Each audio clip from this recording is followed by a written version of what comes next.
Okay. இந்திய இந்திய பொருளாதாரத்தில் ஏற்படக்கூடிய மாற்றங்கள் அது இதை பெரும் நிறுவனங்கள் இதை எவ்வாறு சந்திக்கக்கூடும் என்றால் பெரும் நிறுவனங்கள், பிறகு அவர்களுடைய ஏற்றுமதி என்பது அவர்கள் ஆம், இந்த ஒரு பொருளை இந்தியாவிலிருந்து ஏற்றுமதி செய்து அமெரிக்காவில் விற்பனை செய்யும் போது அந்த விற்பனைக்கான அந்த நாட்டில் இறக்குமதி விதியையும் இந்த கஸ்டம்ஸ் டியூட்டி இவற்றை எல்லாம் உயரும் பொழுது ஒன்று அவர்கள் மிகப்பெரிய ஒரு போட்டி உருவாகும்.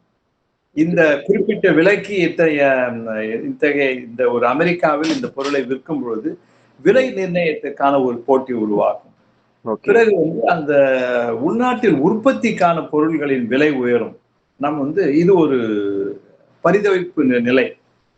ஒரு பக்கம் விலை குறைத்து ஒரு போட்டியில் இருக்குவதற்கான ஒரு கட்டாயமான ஒரு சூழல். இரண்டாவது நம்முடைய உள்நாட்டில் அதற்கான கச்சா பொருட்களின் உற்பத்தி பொருட்கள் விலை நிச்சயமாக உயரும்.